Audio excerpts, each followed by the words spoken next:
Puji nama Tuhan, selamat sore Bapak Ibu Saudara-saudara yang kasih Tuhan, Shalom. Yang di rumah juga Shalom. Mari bersama-sama di sore hari ini dengan segenap hati dan kerinduan kita datang kepada Tuhan, menyembah, bersyukur, bernyanyi dengan segenap hati. Kita percaya sementara kita menyembah, sementara hati kita bersyukur, Tuhan hadir dan memberkati ibadah kita sore hari ini. Mari kita tundukkan kepala, kita mulai ibadah kita dengan berdoa. Kami sungguh bersyukur Tuhan buat sore hari ini.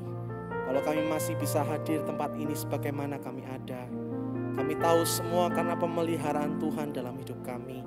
Kami tahu semua karena penyertaan dan kekuatan yang selalu Kau perbarui dalam hidup kami. Tuhan, kami rindu sore hari ini menyembah, bernyanyi, bermazmur. Sebab Engkau Allah kami yang baik. Kuasa-Mu tidak terbatas bagi setiap kami.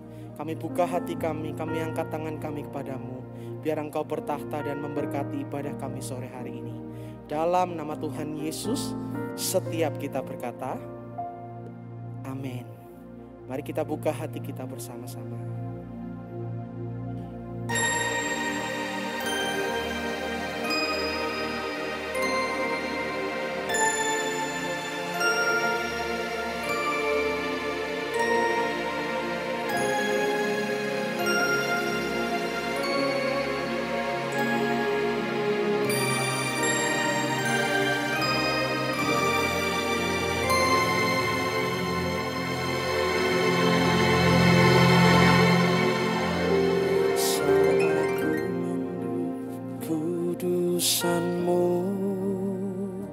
Saat ku lihat keindahan-Mu,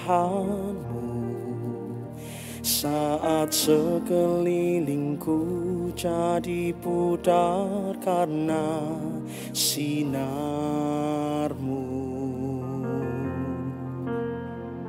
saat ku mendekat padamu, saat ku dipenuhi kasih-Mu, saat sekelilingku jadi pudar karena sinar-Mu, ku sembah Kau, ku sembah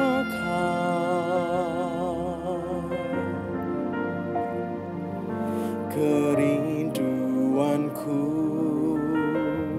untuk menyembah-Mu,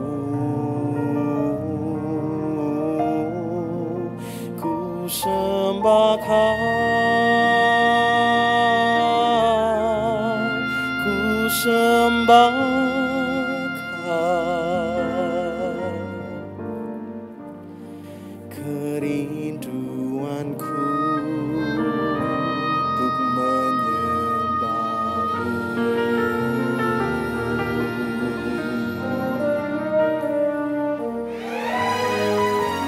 menjadi kerinduan setiap kami, Tuhan. Katakan, saat ku mendekat padamu, saat ku mendekat padamu, saat ku dipenuhi kasih-Mu, saat sekelilingku karena.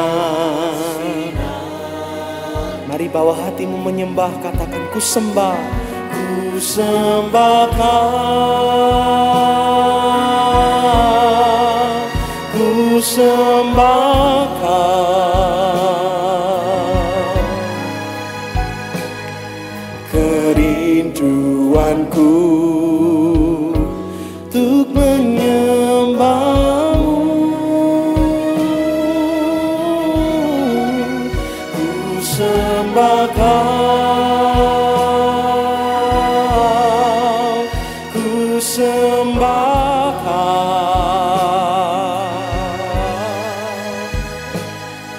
kerinduanku untuk menyembah-Mu.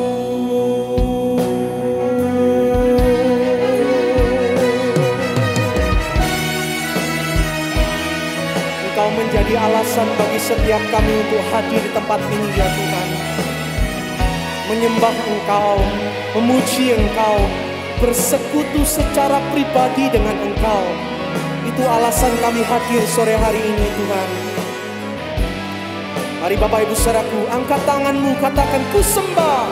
Ku sembah Kau, ku sembah, ku sembah Kau.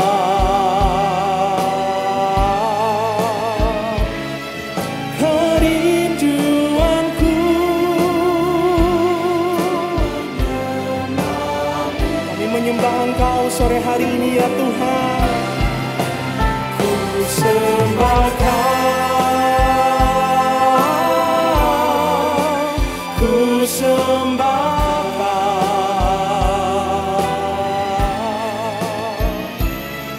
Kerinduanku untuk menyembah-Mu. Lambaikan tanganmu, mari menyembah.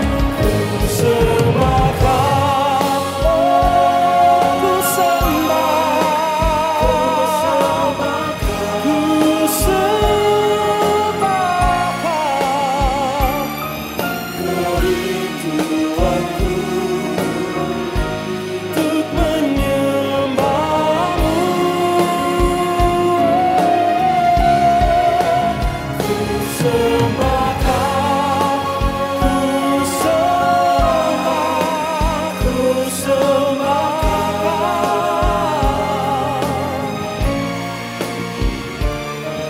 Kerinduanku untuk menyembah-Mu.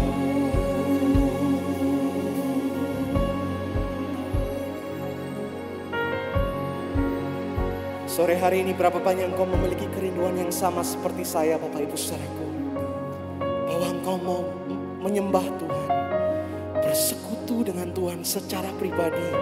Sebab kita tahu saat kita menyembah, saat kita bersekutu dengan Tuhan, Dia memberikan kekuatan yang baru buat engkau dan saya. Engkau yang setuju dengan saya, mari bukalah kedua tanganmu Bapak Ibu Saudaraku. Kalau engkau nyanyi lagu ini, nyanyi dengan segenap hati. Biar pujian ini keluar dari hati kami kepadamu Tuhan.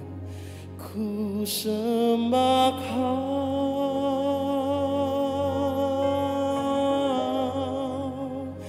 ku sembah Kau. Katakan kerinduanku ya Tuhan. Kerinduanku untuk menyembah-Mu.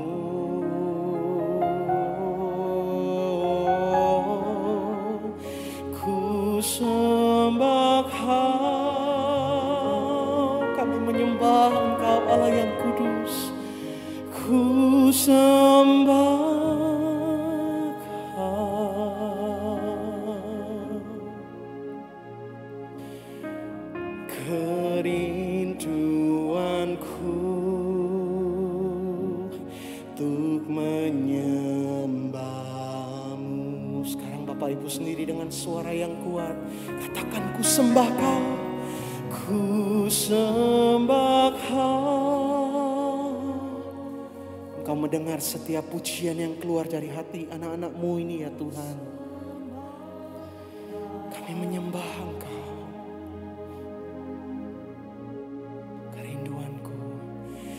Kerinduanku untuk menyembah-Mu.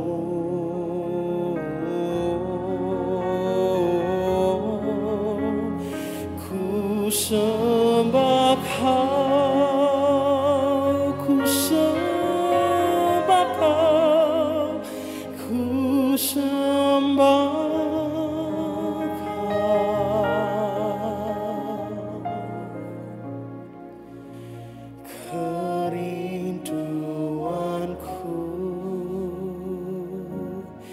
untuk menyembah-Mu.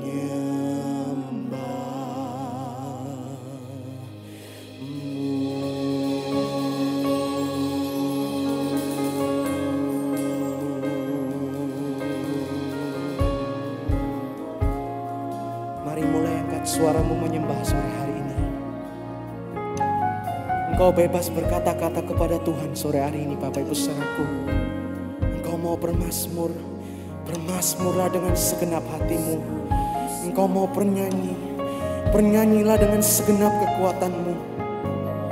Mari sore hari ini kita berkati Tuhan lewat pujian dan penyembahan, lewat ucapan syukur kita kepada Tuhan. Oralamaya syakarala barala, oralamaya syakarala maralamo. I worship you, oh God. Oh, I worship you, oh God. Oh, I worship you.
Oh, kami menyembah Engkau ya Tuhan.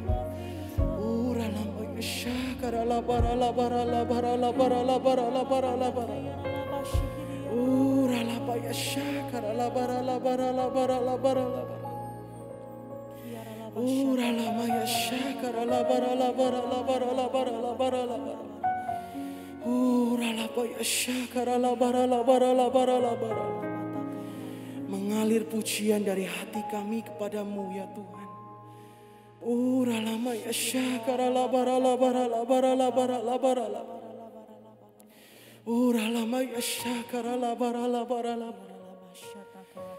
Perlahan saya ajak kita semua bangkit berdiri, Bapak Ibu Saudaraku. Tuhan, sore hari ini kami tanggalkan semua beban yang ada dalam hidup kami. Semua permasalahan yang sedang kami hadapi kami tanggalkan di bawah kaki-Mu. Tuhan, sore hari ini dengan segenap hati kami, dengan segenap kerinduan kami akan Engkau, kami mau mencari wajah-Mu.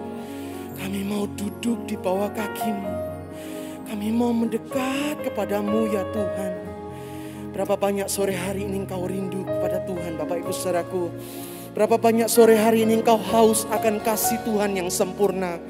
Berapa banyak sore hari ini Engkau haus akan kasih yang sudah menyelamatkan Engkau dan saya. Kalau Engkau orangnya, mari angkatlah kedua tanganmu kepada Tuhan, tengadahkan wajahmu kepada Dia. Mari mulai angkat suaramu kepada Dia. Katakan, Tuhan, Engkau yang kami mau sore hari ini. Oh Tuhan, Engkau yang kami sembah. Oh Tuhan, Engkau yang kami puji. Hanya nama-Mu yang kami muliakan dan kami tinggikan sore hari ini.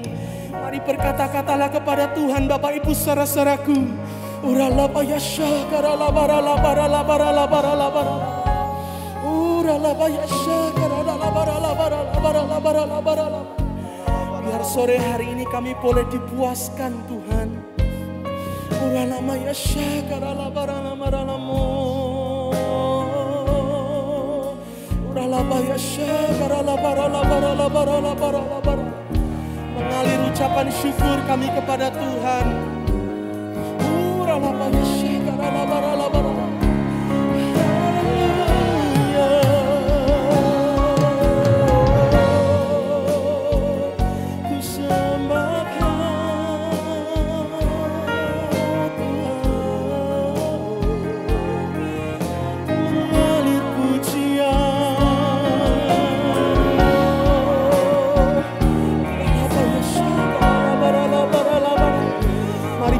Waktu yang ada untuk menyembah sore hari ini, Bapak Ibu saudaraku.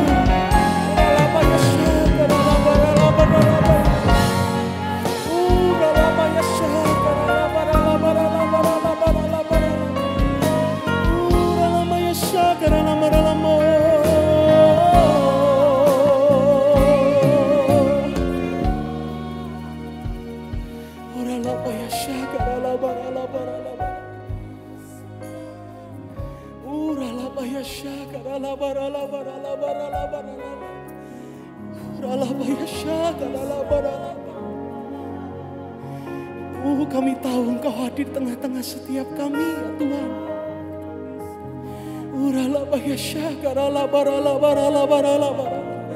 Kami tahu hadirat-Mu sedang memenuhi hati dan hidup kami.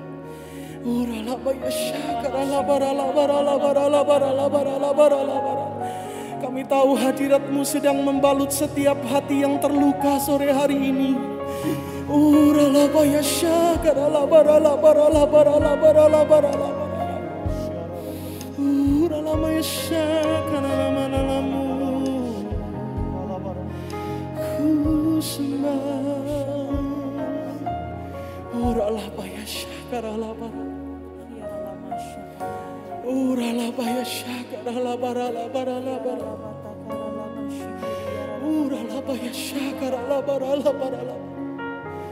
Jangan ambil roh-Mu daripadaku ya Tuhan. Jangan ambil roh-Mu daripadaku ya Tuhan.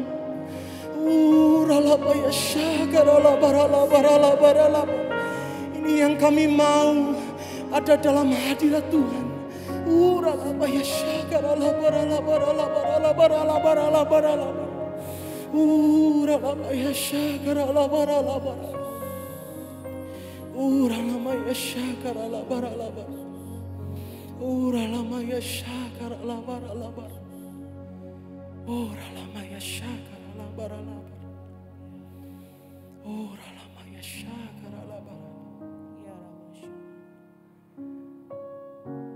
Hadirat-Mu menjadi tempat indah dalam hidup kami. Hadirat-Mu menjadi tempat termanis dalam hidup kami.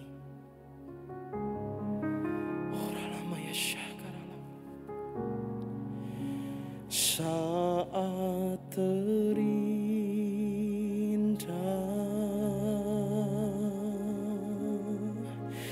di hadirat,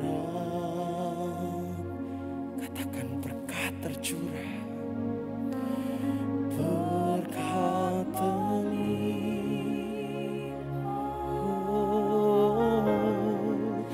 ada apa? Bapak Ibu saudaraku, angkat tinggi-tinggi kedua tanganmu, katakan ku dipulihkan. Ku dipulihkan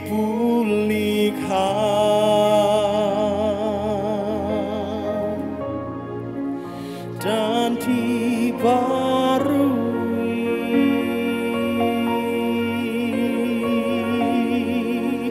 dalam hadirat-Mu.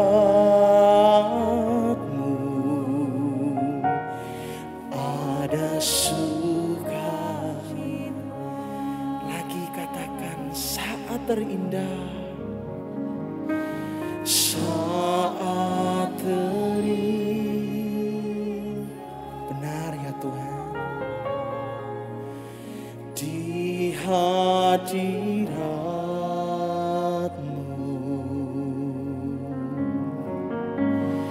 berkat melimpah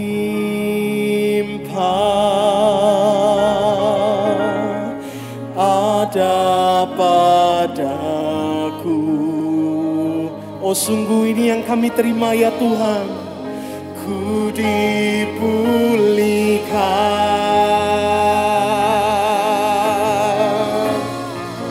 dan dibarui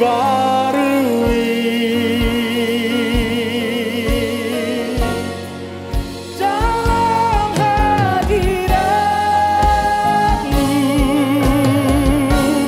Ada sukacita, katakan saat terindah, saat terindah, oh di hadirat-Mu. Berkat melimpah, berkat melimpah, kami percaya.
Kami percaya di dalam hadirat-Mu kami peroleh damai sejahtera, berkat, bahkan sukacita yang melimpah.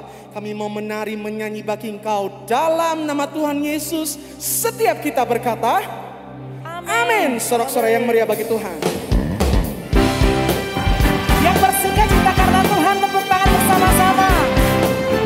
Dia ada di tengah-tengah kita, Bapak Ibu saudaraku.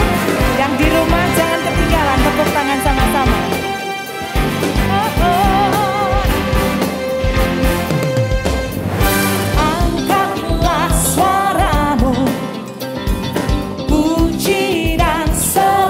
Nama Yesus, tanggalkan doamu, tak perlu kau khawatir, sebab Dia sanggup. Gerakkan kakimu, ayo menari, menarilah dan bertepuk tangan, bersukacita, tak perlu kau khawatir, sebab Dia sanggup. Semua angkat tangan tinggi-tinggi. Sekarang nyanyikan kebesarannya, Dia kuat dan penuh kuasa, bersorak-sorak karena kasih-Nya, langkah melawan kita, kami bagi Dia.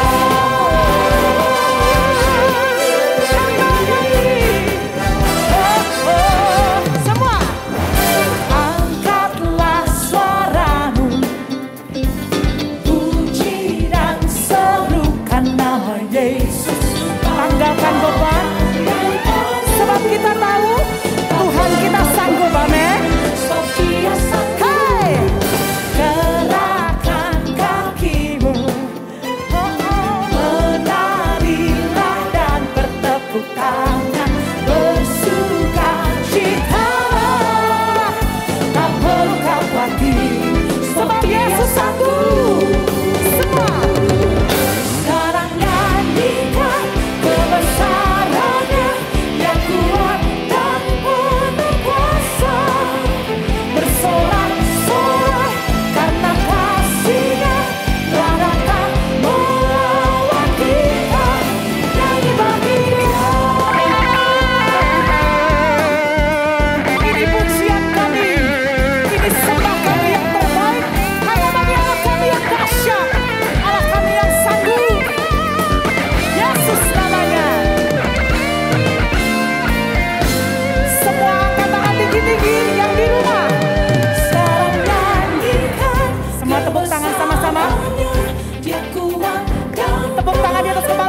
Tuhan, jangan ketinggalan. Bersorak-sorai karena kasih-Nya telah datang melawat kita.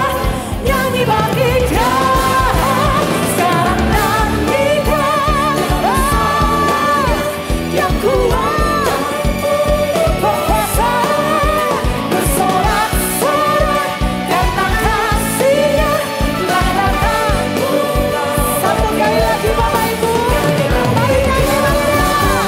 Sekarang nyanyikan kebesaran-Nya yang kuat dan penuh kuasa. Bersorak-sorai karena kasih-Nya telah datang melawat kita. Nyanyi bagi Dia. Nyanyi bagi Dia.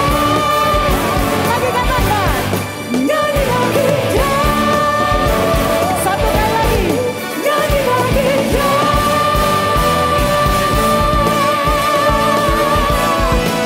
Biar pujian kami senangkan hatimu. Sorak-sorai yang paling meriah-meriah. Yes. Sore hari ini siapa yang percaya kuasa Tuhan sudah dinyatakan buat setiap kita yang percaya? Lambaikan tanganmu tinggi. Tepuk tangan yang jauh lebih meriah bagi Tuhan kita. Mari lebih lagi kita bersuka cita Bapak Ibu Saudaraku. Yeay.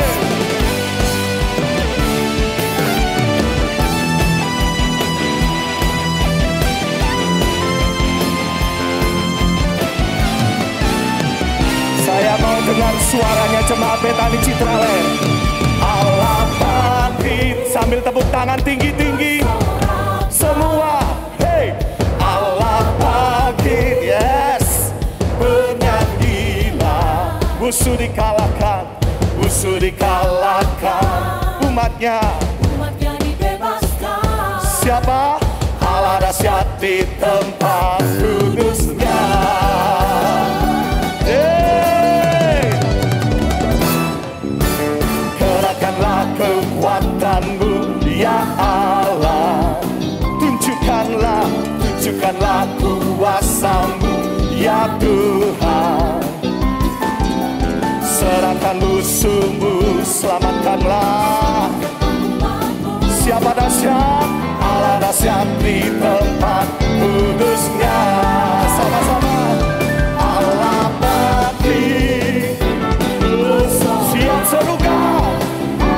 Allah bangkit. Bernyanyilah. Musuh dikalahkan. Musuh dikalahkan. Umatnya dibebaskan. Allah dahsyat di tempat kudusnya. Kerahkanlah kekuatan-Mu ya Allah. Tunjukkanlah kuasa-Mu ya Tuhan. Serahkan musuh-Mu. Oh, selamatkanlah umat-Mu. Allah dahsyat di tempat. Bisa lebih dahsyat lagi. Sama. Allah bangkit. Betani Citraland. Allah bangkit. Bernyanyilah. Musuh dikalahkan. Umatnya dibebaskan. Allah dahsyat di tempat kudusnya. Lagi katakan. Allah bangkit. Semua. Allah bangkit. Bernyanyilah. Musuh dikalahkan. Umatnya dibebaskan. Allah dahsyat di tempat kudusnya.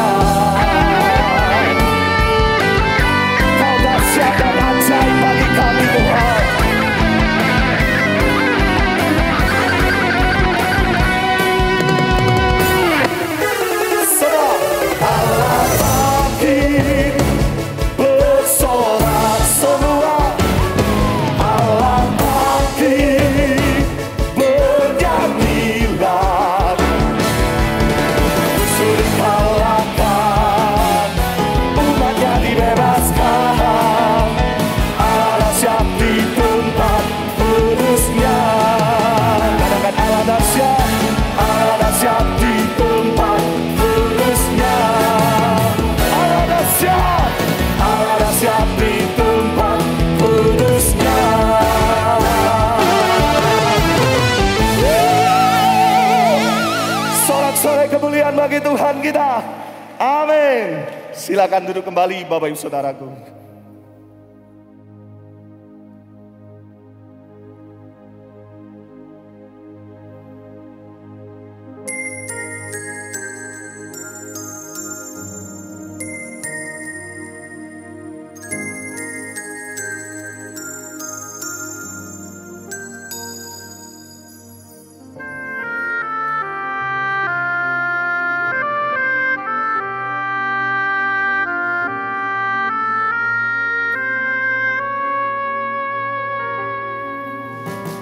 Kemanakah aku pergi,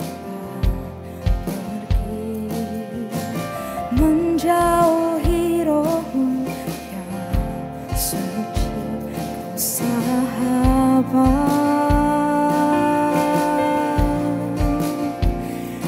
dan kau dekat.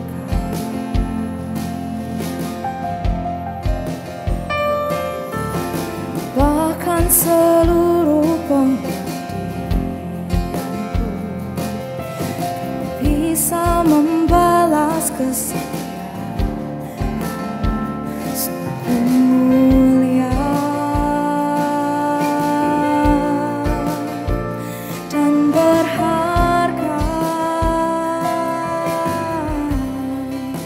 sungguh besar pengorbananmu bagiku, terlalu dalam untuk dimengerti, sungguh besar, sungguh indah yang kau pikirkan tentangku, tak terselami bagiku. Sungguh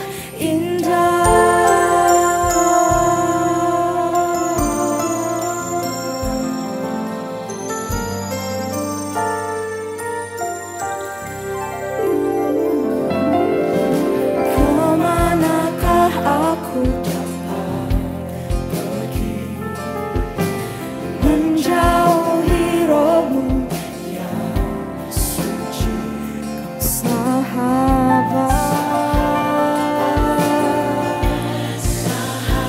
dan kau dekat.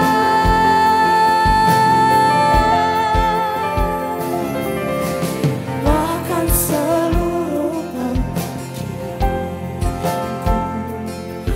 kau bisa membalas kesetiaan sungguh mulia dan berharga, sungguh besar pengorbananmu bagiku, terlalu dalam untuk dimengerti,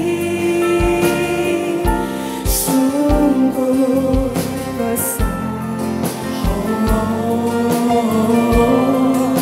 sungguh indah yang kau pikirkan tentangku, tak terselami bagiku,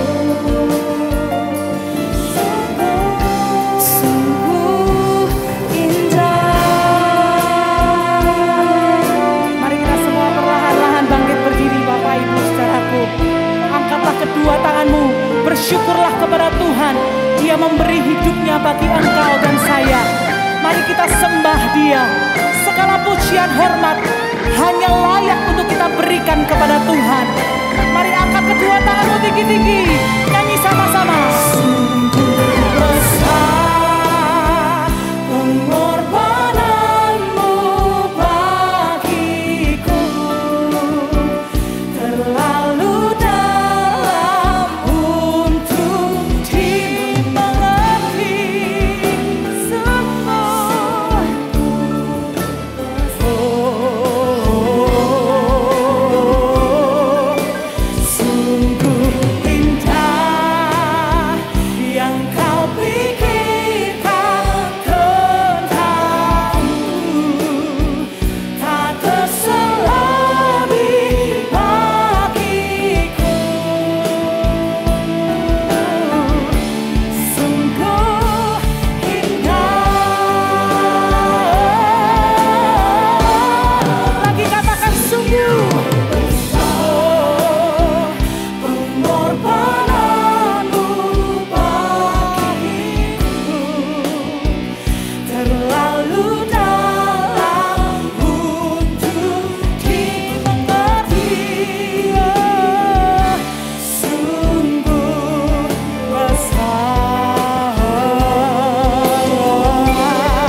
Terima kasih Tuhan, terima kasih buat semua rancangan rencana Tuhan yang begitu indah dan sering kali Tuhan tidak terpikirkan oleh kami.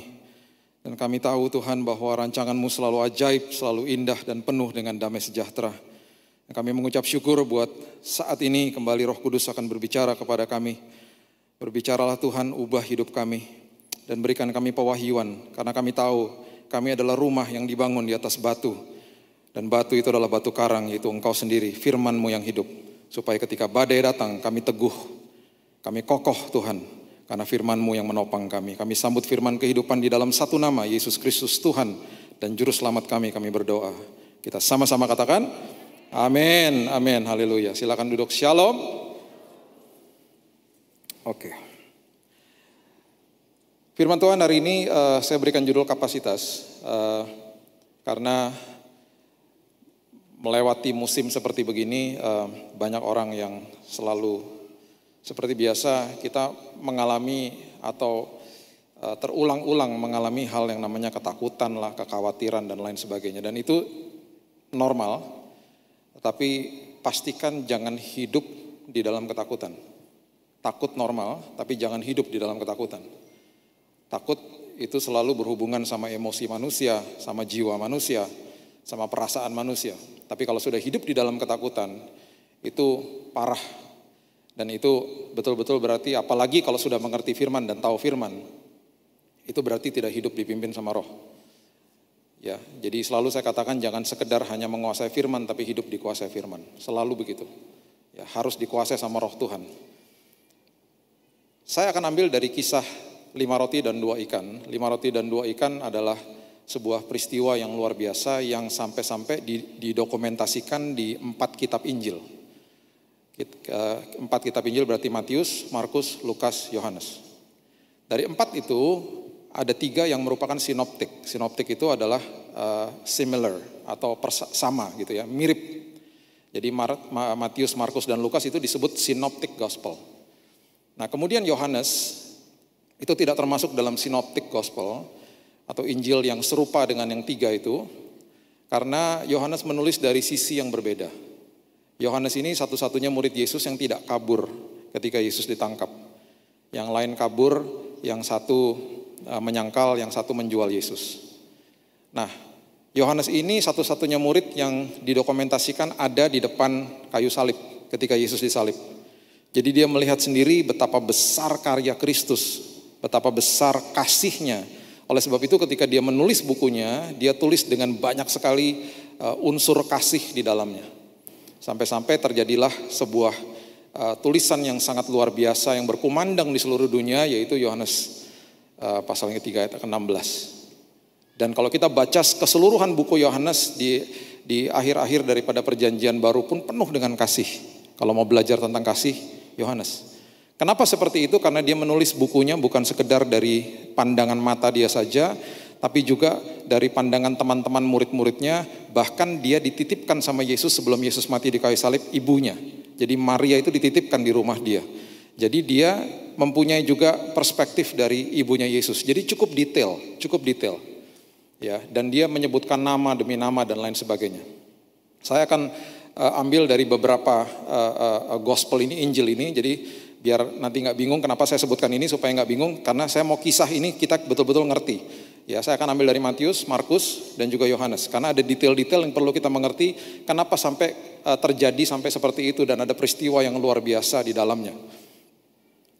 Di dalam kitab Markus, ya, ketika kisah ini diceritakan, murid-murid Yesus ini baru kembali dari sebuah mission trip sebenarnya, dari sebuah perjalanan penginjilan. Karena mereka diutus dua-dua dan kemudian mereka diberikan kuasa oleh Yesus sendiri. Dan ketika mereka diberikan kuasa oleh Yesus, mereka diberikan kuasa untuk menyembuhkan dan mengusir setan. Dan mereka lakukan itu. Dan mereka dapat kuasa dan otoritas. Ya. Otoritas adalah hak menggunakan kuasa. Jadi bukan sekedar dikasih kuasa, dikasih otoritas sama Tuhan. Hak menggunakan kuasa. Itu yang Yesus berikan juga kepada kita semua. Nah, setelah kembalinya mereka dari trip atau perjalanan ini, mereka mau mengadu kepada Yesus. Mereka mau laporan sama Yesus. Dan ketika mereka laporan sama Yesus, Di kitab Markus mereka pertama kali murid-murid itu disebut rasul. Kenapa disebut rasul? Karena rasul adalah the sent one, orang-orang yang dikirim ya untuk menginjil, memberitakan kabar baik. Jadi waktu mereka kembali, pertama kali didokumentasikan bahwa mereka itu rasul. Ya, kita buka bersama-sama Markus pasalnya yang ke-6, ayatnya yang ke-30, firman Tuhan mengatakan begini.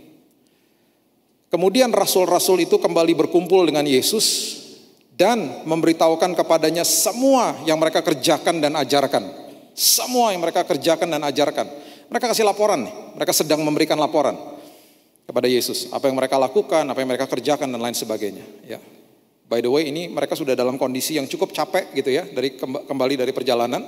Dan ini hari sudah mulai petang akhirnya. Lalu ia berkata kepada mereka, ayat 31, marilah ke tempat yang sunyi supaya kita sendirian dan beristirahatlah seketika. Sebab memang begitu banyaknya orang yang datang dan yang pergi sehingga makan pun mereka tidak sempat. Mereka dalam kondisi lapar. Mereka dalam kondisi yang capek dan lapar. Ya. Maka berangkatlah mereka, ayat 32, untuk mengasingkan diri dengan perahu ke tempat yang sunyi. Rupanya kelihatan sama masyarakat yang ada di sekitar situ. Mereka mendeteksi rupanya mereka mau ke sebuah tempat ya, dan tempat itu adalah sebenarnya Betsaida, dan mereka mulai lari mungkin ya, nggak ada mobil saat itu, mereka lari mungkin dengan cepat sekali, mereka akhirnya mendahulukan rombongan Yesus ini. Mereka berbondong-bondong mencegat istilahnya atau ingin sekali mendengar pengajaran daripada Yesus, dan kali ini adalah sekumpulan orang yang sangat banyak dan paling banyak, lebih banyak daripada khotbah di bukit. Ya. Ayat 33, tetapi pada waktu mereka bertolak, banyak orang melihat mereka dan mengetahui tujuan mereka. Dengan mengambil jalan darat, segeralah datang orang dari semua kota ke tempat itu sehingga mendahului mereka. Ketika Yesus mendarat, setibanya mereka, rombongan ini tiba, ia melihat sejumlah besar orang banyak, maka tergeraklah hatinya oleh belas kasihan kepada mereka. Karena mereka seperti domba yang tidak mempunyai gembala, lalu mulailah ia mengajarkan banyak hal kepada mereka. Yesus ini penuh dengan compassion. Ya. Sekali lagi ya, capek, belum makan, letih. Tapi yang namanya Yesus ya hatinya penuh dengan compassion dan tidak pernah stop mengajar. Dan itu yang diajarkan lewat kehidupan dan lewat firman-Nya kepada murid-muridnya. Ya, selama 3,5 tahun itu sebelum dia naik ke kayu salib. Dan itu banyak sekali yang diinvestasikan kepada murid-muridnya. Yang akhirnya betul waktu dia ditangkap, pada kabur, ada yang menjual, ada yang menyangkal dia. Tapi akhirnya dengan kuasa kebangkitan, murid-murid ini akhirnya dengan pengalaman-pengalaman, walaupun ada yang kelihatannya mereka ini sepertinya bebal dan bodoh gitu ya. Karena gak ngerti-ngerti gitu ya. Mereka akhirnya menjungkir balikan dunia dengan Injil. Dan mereka menantang kematian. Dan betapa dahsyatnya murid-murid ini akhirnya. Gitu. Nah, dikatakan pada waktu hari sudah mulai malam, ayat 35, datanglah murid-muridnya kepadanya dan berkata, tempat ini sunyi dan hari sudah mulai malam. Dengan kata lain, mereka katakan, Yesus, udah yuk, pulang yuk, bubarin aja nih kelompok ini. Lapar nih. Gitu. Mereka dengan dalih mungkin beritahu kepada Yesus, ini orang-orang belum makan loh. Mereka juga harus pulang, tapi sebenarnya mereka lebih memperhatikan diri mereka sebenarnya kalau kita baca konteksnya sih. Karena mereka udah kecapean. Setiap kali ada sebuah kebutuhan mereka lapar, pasti akan ada fokus kepada kebutuhan itu. Dan kalau ada fokus kepada kebutuhan itu, biasanya kita mulai mementingkan diri sendiri. Biasanya begitu. Apalagi kalau yang namanya lapar. Wanita masih bisa tahan lapar. Pria itu rada susah nahan lapar. Saya kalau meeting di kantor, kalau jam siang-siang jam 12, jam 1 yang datang pria, saya tanya sama orang di kantor, yang datang siapa pria? Sediain snack. Kalau enggak bisa ngomong nanti dia. Makanya kalau puasa yang jagoan sebenarnya wanita, sebenarnya. Ya. Karena pria itu kekuatannya 2, di mata sama di perut. Kalau wanita kekuatannya 2 juga, mulut sama telinga. Makanya wanita kan ngomong terus. Kalau pria pengen makan. Saya pernah lihat ada satu pasangan, ya prianya makan, istrinya ngomong terus, nggak tahu dimarahin, nggak tahu apa, ngomong aja. Makanya perlu kuota sampai ribuan kata kalau wanita itu. Ya, punya kekuatan dan kehebatan masing-masing. Nah, ini murid-muridnya kelaparan. Jadi mereka dengan kata lain mereka katakan, udahlah suruh pulang aja deh. Udahlah bubarin aja lah. Yesus katakan ini akhirnya. Tetapi jawabnya selalu di dalam sebuah, dalam tanda kutip, kekurangan. Ya, saya nggak punya daya, saya nggak punya apa-apa, saya nggak punya tenaga. Biasanya di situ yang Tuhan selalu ajarkan untuk memberi.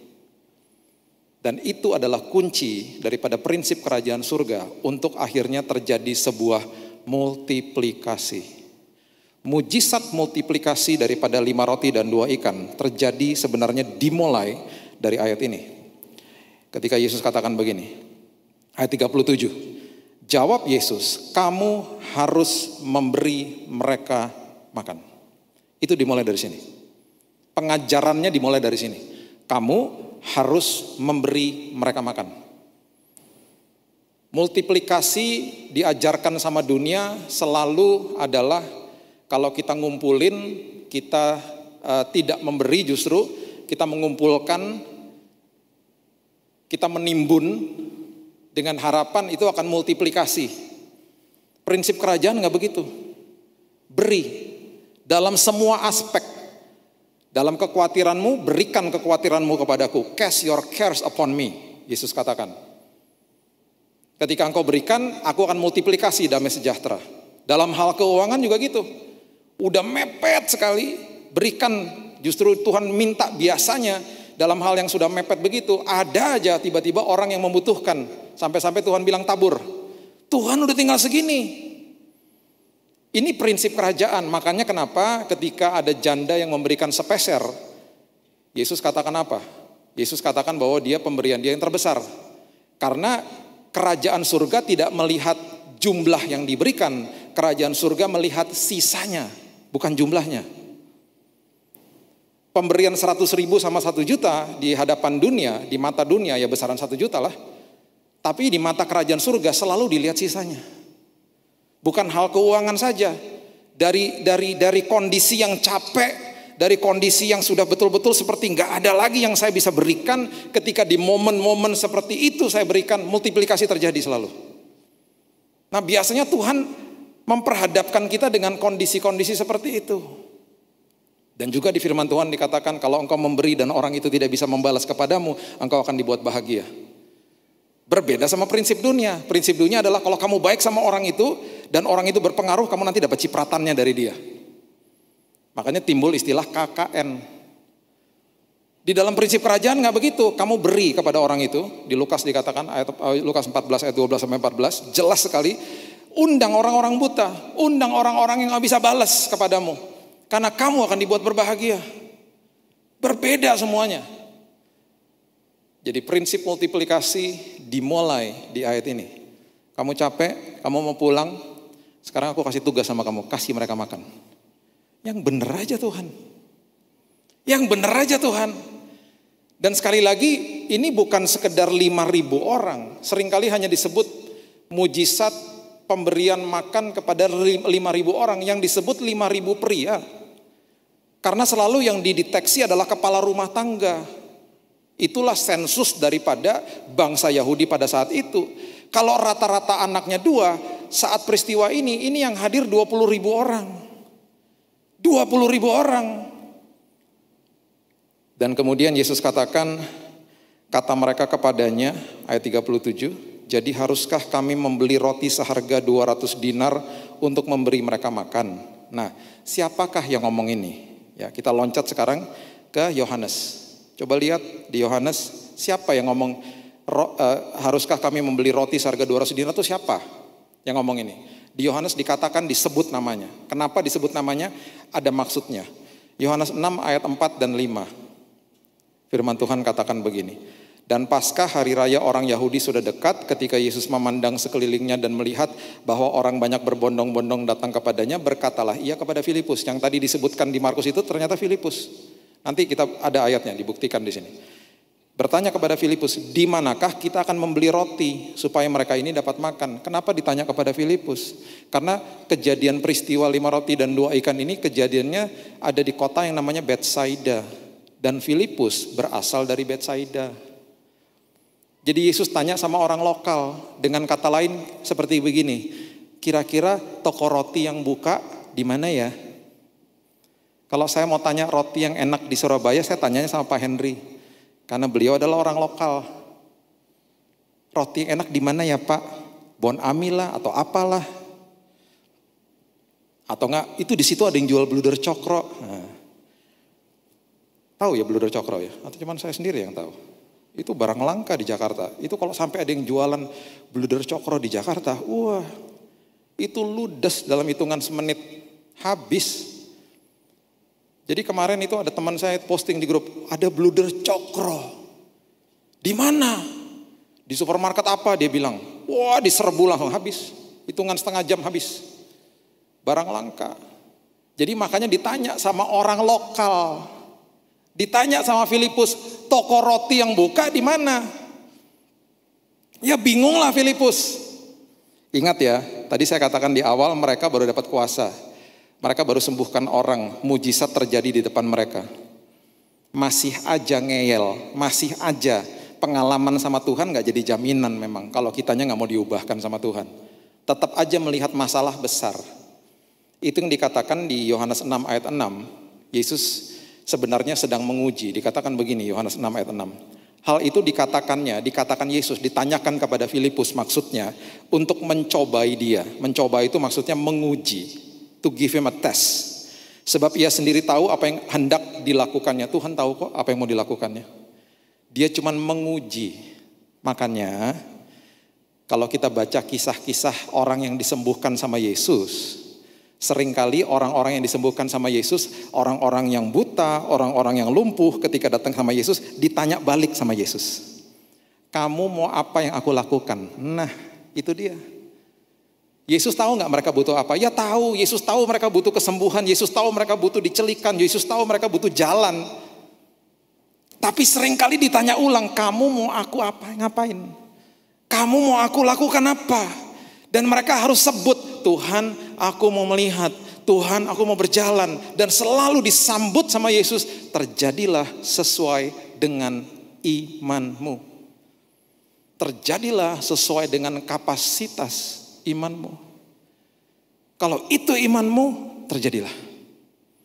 Kalau itu imanmu, terjadilah. Makanya Yesus mau tahu responnya apa sih? Yohanes 6 ayat 7. Ini yang menjawab tadi yang kita baca di Markus. Jawab Filipus kepadanya, roti seharga 200 dinar tidak akan cukup untuk mereka ini, sekalipun masing-masing mendapat sepotong kecil saja. Jadi yang dikatakan di Markus itu sebenarnya Filipus, yang adalah orang lokal. Filipus melihat masalah. Filipus melihat masalah. Ini kenapa ya diuji? Mereka baru laporan loh tentang apa yang mereka baru lakukan secara luar biasa. Jadi nanti di rumah dibaca ya, Markus yang tadi dibaca sebelumnya. Mereka baru menyembuhkan orang, mereka baru melakukan mujizat yang luar biasa kok. Kok masih aja kayak begitu gitu loh. Masih aja melihat masalah yang begitu besar dan betul-betul ini dengan kata lain meragukan Yesus. Mereka tahu yang berikan kuasa itu siapa, mereka tahu. Sama dengan 10 pengintai, ketika 12 pengintai dikirim, 10-nya kembali dengan laporan yang selalu negatif. Mereka bangsa yang besar, mereka bangsa yang luar biasa besarnya, raksasa mereka. Sampai-sampai 10 pengintai dari 12 pengintai ini gak boleh masuk tanah perjanjian, dihukum sama Tuhan. Dan nama-nama mereka walaupun ada di Alkitab, kita gak pernah baca dan kita gak pernah dengar nama-nama seperti Nafbi, Palti, Galdi. Itu ada di Alkitab semua. Itu nama-nama dari 10 pengintai. Yang kita berikan nama adalah Joshua dan Kaleb. Karena ada 2 pengintai yang datang dengan pandangan mata yang sama, betul mereka besar. Tapi Tuhan saya lebih besar. Tuhan saya lebih dahsyat. Jadi saya waktu baca itu saya bilang, iya ya pantesan orang-orang gak ada yang kasih nama Galdi, Palti, Nafbi. Tiba-tiba saya ketemu orang namanya Palti. Berapa bulan yang lalu. Jadi waktu dia mengenalkan dirinya, Palti. Itu bukannya namanya 10 pengintai. Tapi saya gak berani ngomong sama dia. Mungkin orang tuanya gak baca firman dengan benar. Yang penting ada nama di Alkitab, main dikasih aja. Saya kemudian kasih tahu temannya. Kan saya baru kenalan, masa saya langsung kasih tahu, orang tuamu mikir apa pas kasih namamu gitu. Saya kan nggak mungkin ngomong gitu. Saya ngomong sama temannya, itu dia tahu nggak namanya apa? Loh kamu nggak tahu juga, ya kamu coba baca ini. Lama daripada salah satu 10 pengen, oh iya bener loh. Nanti dia aku kasih tau pelan-pelan. Tapi kita terkesima dengan Joshua dan Kaleb, karena mereka pahlawan iman. Apapun yang besar di depan kita, ya. Kita sekarang sedang berhadapan sama tante corona toh. Orang pada bilang dia mengerikan dan lain sebagainya. Tuhan saya lebih besar, Tuhan kita lebih besar. Tuhan kita lebih dahsyat. Tahun lalu bulan-bulan April saya tersenyum kok. Ketika saya melihat apa yang Tuhan lakukan. Ya, mungkin saya udah pernah khotbahkan online, nanti dibuka aja. Saya terkesima lihat apa yang Tuhan lakukan. Saya selalu ngajarin 2 anak saya adalah prinsip itu. Iblis lempar buah apel selalu dijadikan jus apel sama Tuhan. Kalau dilempar buah apel kena benjol, sama Tuhan ditangkap dijadikan jus apel, disuruh nikmati. Itu yang Tuhan lakukan. Iblis merancangkan buruk, Tuhan jadikan yang sesuatu yang sangat indah bagi kita. Tanpa kita sadari kita dikembalikan ke dalam fungsi awal daripada gereja. Terjadi kebangunan rohani di mana-mana. Saya nggak bisa ceritakan di atas ini bagaimana berapa banyak orang yang diselamatkan dan banyak orang yang terima Yesus selama musim ini. Banyaknya luar biasa. Dari yayasan kami laporan-laporan yang kami terima begitu banyak dan begitu dahsyatnya luar biasa selama 1 tahun terakhir ini. Itulah Tuhan. Itulah Yesus. Apapun yang dirancangkan sama iblis, dia akan dibuat menyesal nantinya. Jadi jangan pernah lihat masalah dan katakan bahwa oh Tuhan besar betul, itu besar betul. Tapi gak ada apa-apanya sama Tuhan kita. Gak ada apa-apanya sama dia. Kemudian Yohanes juga memberitahu nama yang lainnya daripada temannya juga. Ya, sesama murid yang meragukan tentang peristiwa ini. Yohanes 6 ayat 8 dan 9 mengatakan, seorang dari murid-muridnya yaitu Andreas, saudara Simon Petrus berkata kepada Yesus, di sini ada seorang anak yang mempunyai 5 roti, jelai, dan 2 ikan. Tetapi apakah artinya itu untuk orang sebanyak ini? Jadi yang satu melihat masalah besar, yang satu melihat walaupun udah punya, tapi nggak bisa, tidak sepadan, kapasitasnya kecil. Itu bahaya. 10 pengintai juga gitu. Setelah mereka melaporkan bahwa itu bangsa besar, mereka kemudian mengatakan kepada diri mereka sendiri bahwa menurut kami, musuh kami melihat kami ini seperti belalang. Padahal musuhnya gak pernah ngomong apa-apa. Alkitab tidak pernah mendokumentasikan itu. Mereka berasumsi sendiri. Mereka menamai diri mereka sendiri. Mereka menyebut mereka seperti belalang. Jadi selalu ada 2 perspektif ketika lihat masalah. Masalahnya besar. Kemudian ketika lihat diri sendiri, saya gak punya apa-apa. Kita lupa kita dikasih kuasa dan otoritas sama Tuhan. Betul saya gak punya apa-apa, tapi kuasa yang di dalam saya melebihi apapun yang ada di dalam dunia. Itu loh. Dan ini kenapa disebut sama Yohanes, karena dia juga mungkin kesel liatin teman-temannya ini. Ini gimana sih? Ini yang satunya ketakutan, yang satunya juga ketakutan. Kita mundur sebentar ke 2 Raja-Raja 4.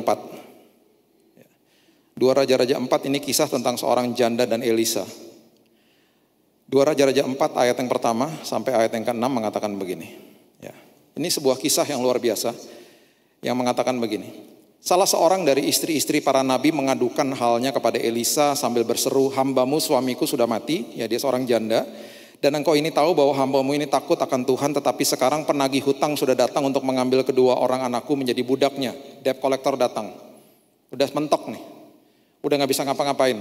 Ya, debt collector udah datang. Saya udah harus bayar hutang. Saya gak tahu harus bagaimana. Nah, jawab Elisa ayat kedua kepadanya, apakah yang dapat ku perbuat bagimu? Sama seperti Yesus. Yesus lalu menanyakan, kamu mau aku ngapain? Kamu mau aku lakukan apa? Elisa nanya. Makanya kapasitas iman itu selalu begitu. Ditanya balik selalu sama Tuhan. Kamu mau aku lakukan apa? Aku ini punya supply yang tidak ada batasnya. Aku adalah sumber atas segala sumber. Itu loh. Kamu tinggal minta. Pemberian aku selalu bahasa Inggris dikatakan abundant and exceeding. Berkelebihan dan cukup. Itu selalu begitu. Dan kemudian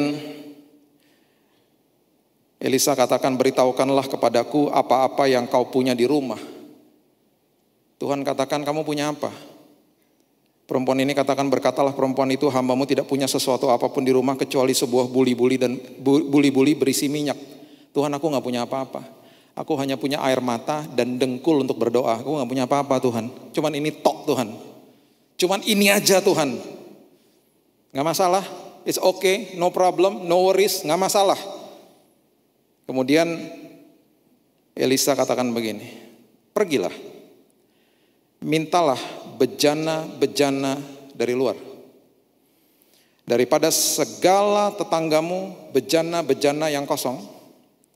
Dan kemudian kalimat ini sangat penting, tetapi jangan terlalu sedikit.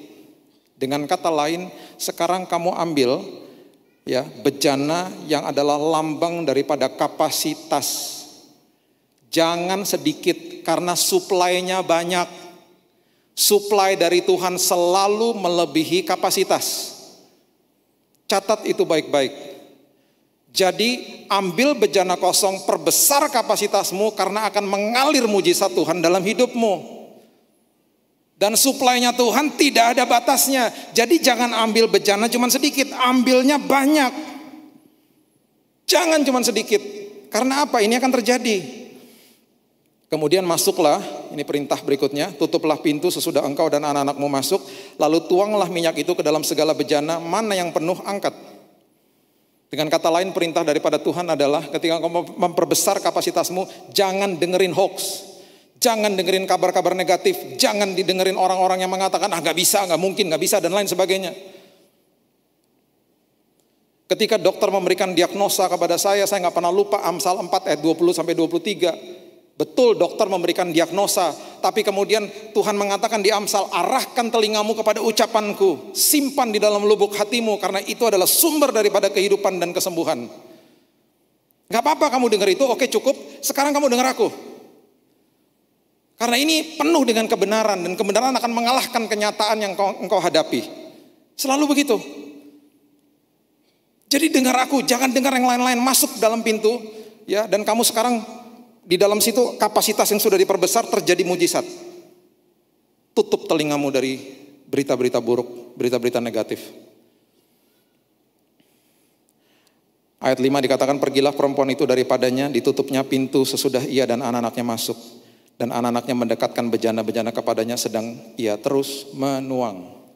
Bejana kosong dikasih, dituang. Buli-buli yang tadi kecil, minyak yang cuma sedikit dituang. Kok enggak habis-habis ya? Dia penuh sesuai sama bejananya. Penuh, bejana yang kosong didatengin lagi. Dan dikatakan di ayat yang ke-6, ketika bejana-bejana ini sudah penuh, berkatalah perempuan itu kepada anaknya, dekatkan kepadaku sebuah bejana lagi. Tetapi jawabnya kepada ibunya, tidak ada lagi bejana, sudah habis, kapasitasnya sudah stop. Dan firman Tuhan dengan jelas katakan, lalu berhentilah minyak itu mengalir. Kapasitas selalu lebih besar, supply lebih besar daripada kapasitas. Kapasitasnya kalau masih ada lagi, bejananya kalau masih ada lagi, pasti minyaknya nggak akan stop. Tergantung, makanya dikatakan tergantung kapasitasnya. Makanya Elisa katakan kumpulkan bejana jangan terlalu sedikit. Kapasitasmu perbesar. Itu maksudnya Tuhan. Kemudian kita katakan lagi sama Tuhan, Tuhan kalau begitu aku harus beriman dong, berusaha untuk beriman. Coba lihat Yohanes 6 ayat yang ke-10. Sebelum mujizat terjadi, ini yang terjadi. Yohanes 6 ayat 10 mengatakan, kata Yesus, suruhlah orang-orang itu duduk. Adapun di tempat itu banyak rumput, maka duduklah orang-orang itu, kira-kira 5.000 laki-laki banyaknya. 5.000 laki-laki dikali sama beberapa anggota keluarga di sekitar 20.000. Sebelum menerima multiplikasi mujizat Tuhan, banyak orang katakan kita harus berusaha di dalam iman. Nggak gitu, firman Tuhan nggak ngajarkan begitu. Firman Tuhan mengajarkan iman yang sejati adalah rest in His presence. Iman yang sejati adalah beristirahat di hadirat Tuhan. Dengan kata lain, menyerahkan kekhawatiranmu kepada Dia, biarkan Dia yang berperang bagimu. Ibrani 4 ayat yang ke-11. Coba lihat sebentar. Ibrani 4 ayat yang ke-11. Karena itu baiklah kita berusaha, bukan berusaha untuk beriman. Tuhan enggak pernah ngajarin gitu. Berusaha untuk masuk ke dalam perhentian. Kamu harus berusaha untuk rest. Banyak orang enggak mau beristirahat. Rest, tenang. Kamu tenang, kamu justru harus berusaha untuk tenang. Karena setiap kali kamu khawatir, kamu sekarang harus tenang. Beristirahat, masuk ke dalam perhentian itu. Supaya jangan seorang pun jatuh karena mengikuti contoh ketidaktaatan itu juga. Orang kalau enggak rest, orang kalau enggak beristirahat di hadirat Tuhan jadi restless. Restless berarti gelisah akhirnya memakai kekuatan sendiri, memakai cara pikirannya sendiri yang terbatas, selalu gitu. Saya mungkin sudah pernah saksikan bagaimana sama seperti tadi janda itu. Ini saya punya teman yang seorang janda juga, yang teman baik istri saya yang tokonya sudah bangkrut. Mobil niaganya tinggal 2 bulan lagi nggak bisa dibayar. Mobil niaga 2 bulan nggak dibayar itu, tinggal nggak dibayar itu kan tanggung, pembayarannya tanggung. Kalau secara manusia kan pasti pinjem uang deh, pinjem uang sana sini supaya bisa dibayarin 2 bulan, tanggung, tinggal 2 bulan lagi. Dia udah nggak ada uang, didatengin debt collector sama seperti janda itu. Ini bukan ceritanya katanya, ini betul-betul terjadi sama teman istri saya dan saya baca sendiri WhatsApp-nya. Dia diamuk-amukin di rumahnya sama debt collector. Dia nggak bisa ngapa-ngapain. Dia bilang, mas mau marah-marah sampai kapanpun saldo saya tetap 0 mas. Ini loh 0. Jadi saya akan kasih mas, saya buatin kopi aja mas. Akhirnya masnya pulang. Dan besoknya tiba-tiba dia dapat WhatsApp dari masnya, dari sang debt collector. Dan saya baca sendiri WhatsApp-nya. Sampai saya betul-betul nggak percaya waktu baca. Luar biasa nih Tuhan. Debt collectornya ngomong gini, saya udah sepakat sama orang sales. Itu tunggakan 2 bulan, kita bayarin dulu. Nanti kalau kamu ada uangnya, kamu tinggal nyicil ke kami, nggak usah pakai bunga. Saya nggak pernah dengar debt collector bayarin utang, kecuali debt collector di Jamaah Roh Kudus. Amin atau amin? Nggak ada. Tapi itu jalannya Tuhan.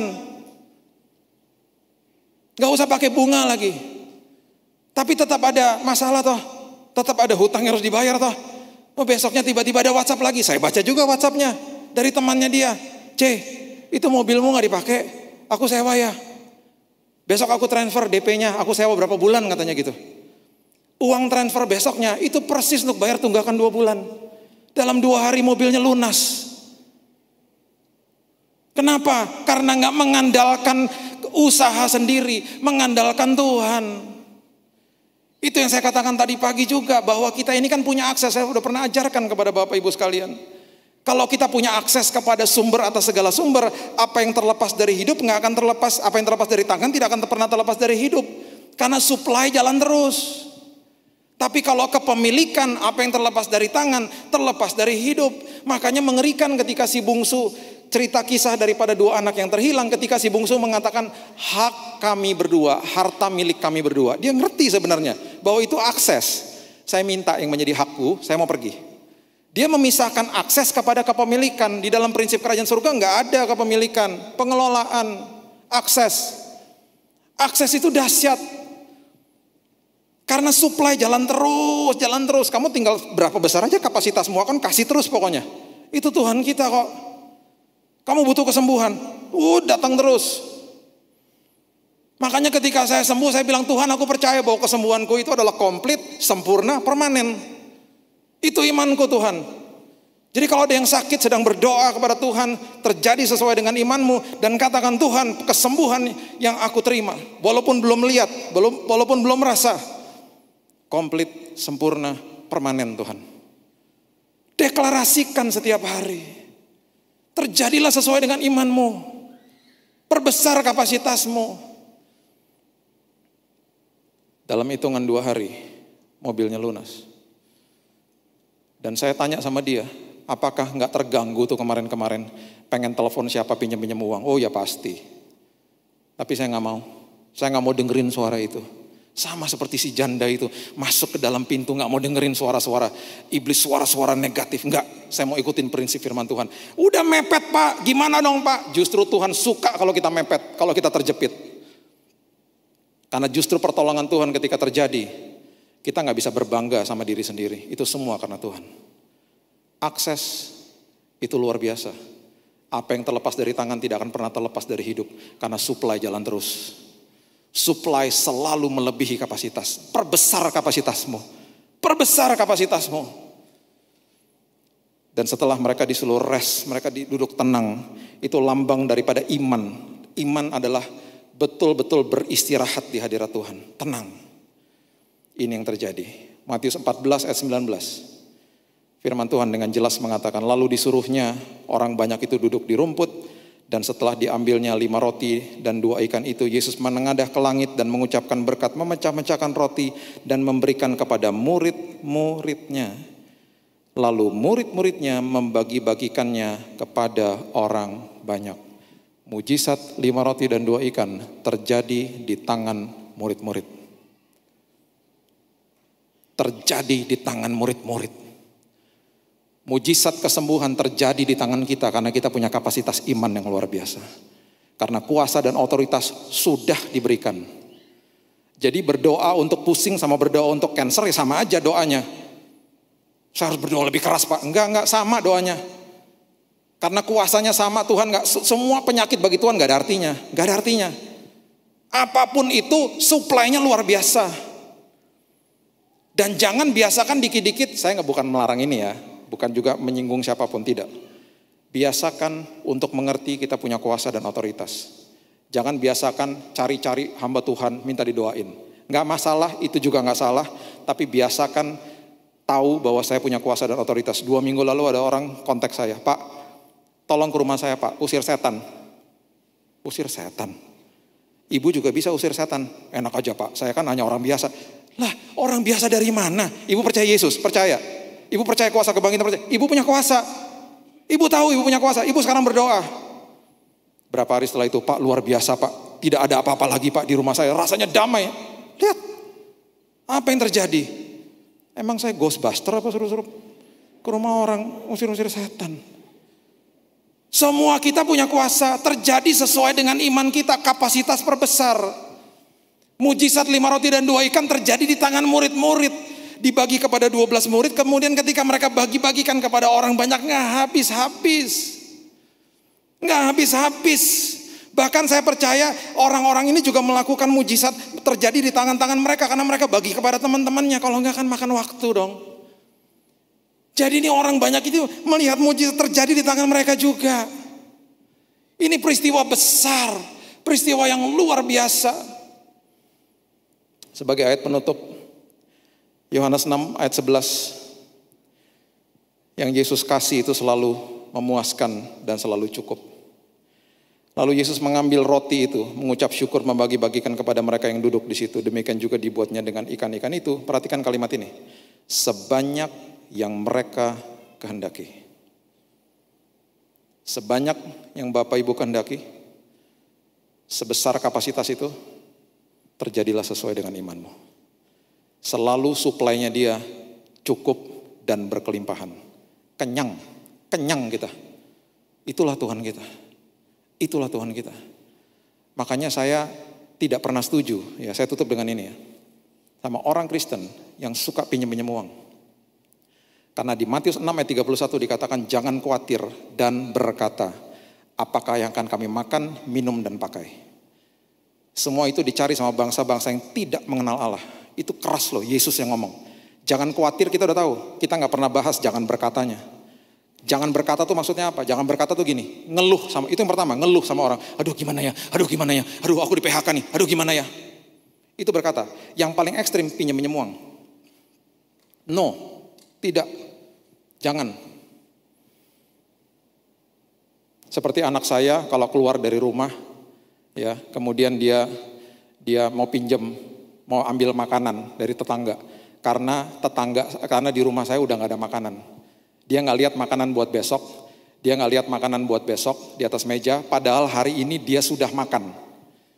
Dia pergi ke tetangga, dia ngetok pintu tetangga, dia bilang, tante om bagi makanan buat saya. Loh kamu kan anaknya Pak Billy, bukannya besok dikasih makan? Betul, tapi saya belum lihat makanan di atas meja makan buat besok. Itu siapa yang malu? Saya yang malu. Anak raja gak boleh begitu. Saya nggak lihat apa yang terjadi buat besok. Ya memang besok nanti akan ada supply-nya sendiri. Hari ini tenang aja. Kamu jangan khawatir dan berkata, supply lebih besar daripada kapasitas. Perbesar kapasitas imanmu dan terjadilah sesuai dengan imanmu. Berikan tepuk tangan kita untuk Tuhan kita yang luar biasa. Tuhan, terima kasih, mengucap syukur buat hari ini. Terima kasih Tuhan buat sore hari ini. Terima kasih buat hadirat Tuhan. Terima kasih Tuhan buat pewahyuan. Terima kasih Tuhan buat pengertian firman. Bukan sekedar kami mengerti, kami mau betul-betul hidup kami dikuasai firman. Kami percaya Tuhan, mulai dari hari ini dan selanjutnya, kami tidak lagi mau hidup di dalam ketakutan. Kami bisa takut, tapi kami tidak akan dikuasai sama ketakutan, karena hidup kami dikuasai sama kebenaran firman. Kami percaya Tuhan, kami akan maju, dan kami percaya kami akan perbesar kapasitas iman kami ya Tuhan. Kami percaya Tuhan bahwa ketika kami memperbesar kapasitas iman kami, perkara besar Tuhan akan terus limpahkan dalam hidup kami. Kami percaya Tuhan, kami akan stop dengerin kabar-kabar negatif. Kami percaya kepada firman Tuhan yang merupakan dasar, landasan atas hidup kami. Hamba-Mu berdoa Tuhan, setiap keluarga yang ada di tempat ini, mereka sehat. Mereka akan melewati semua pandemi ini dengan kesehatan. Bahkan yang sakit sudah disembuhkan dalam nama Yesus. Yang kesulitan ekonomi Tuhan tolong. Tuhan yang melimpah-limpahkan kepada mereka. Apa yang terhilang, apa yang dicuri sama iblis, Tuhan sudah gantikan berkali-kali lipat. Kami serahkan hidup kami dalam tangan Tuhan. Dan kami akan melihat tangan kebesaran Tuhan beserta dengan kami dari hari ini sampai Maranatha. Hamba-Mu stop sampai di sini, tapi firman Tuhan terus berkumandang di hati kami. Hanya di dalam satu nama, Yesus Kristus Tuhan dan Juru Selamat kami. Kami sudah berdoa dan kami sudah mengucap syukur. Kita sama-sama katakan, amin. Tuhan berkati. Seperti biasa persembahan saudara bisa lakukan dengan kires menempelkan HP saudara ke depan kursi saudara. Lalu setiap ibadah kita lakukan protokol kesehatan dengan ketat. Seperti biasa sudah kita umumkan setiap kali ibadah. Nah, saat ini kita akan mengakhiri ibadah kita. Mari saya undang saudara untuk bangkit berdiri. Ku bersyukur Bapa, ku bersyukur Tuhan, buat kasih setiamu di dalam hidupku. Ku bersyukur,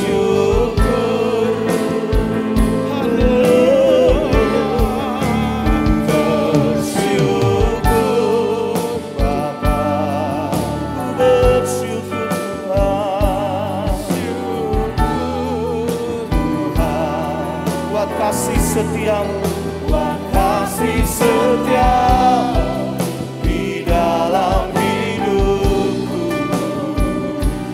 Ku bersyukur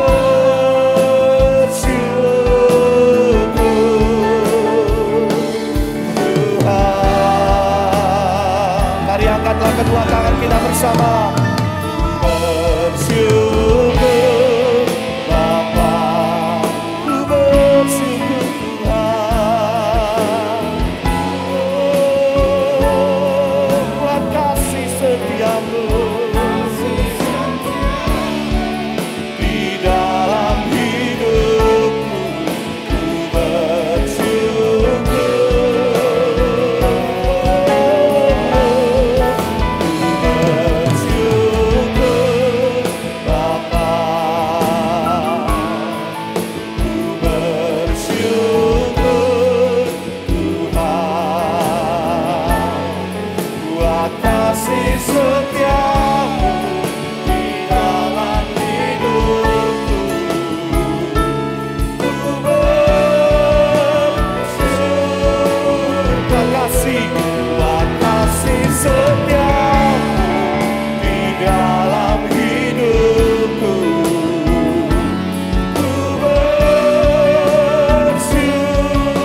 kemuliaan bagi Dia.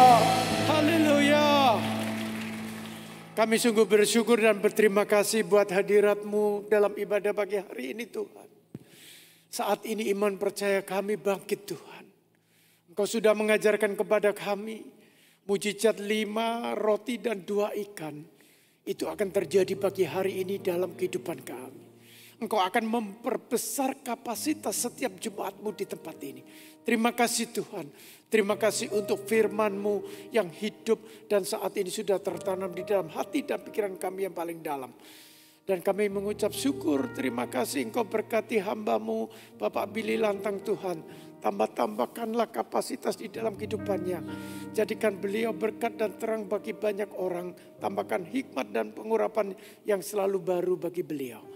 Demikian juga Tuhan, saat ini kami berdoa bagi bangsa dan negara Indonesia yang kami cintai ini. Syakawara wara wara wara wara wara. Engkau lindungi negara Indonesia ini Tuhan. Jauhkan dari segala malapetaka dan bencana maupun sakit penyakit. Kami percaya Tuhan, saat ini sinar kemuliaan-Mu ada di negara Indonesia ini. Dan kami juga berdoa untuk gembala kami Bapak Aswin Tanu Saputra, para diaken, para diakones, para pemain musik, worship leader, singer, para soundman, multimedia man, dan semua yang terlibat pelayanan pagi hari ini. Engkau berkati Tuhan. Berikan kesetiaan mereka di dalam melayani Engkau. Terima kasih Tuhan untuk segala kebaikan-Mu. Mari saudara angkatlah kedua tangan. Syakawara wara wara wara wara wara. Saat ini saudara terimalah berkat dari Allah Bapa, Allah Putra yaitu Yesus Kristus, dan persekutuannya dengan Roh Kudus, sukacita, damai sejahtera, serta keberhasilan dan keberuntungan di dalam kehidupanmu yang telah diberkati. Mari sama-sama katakan amin, haleluya.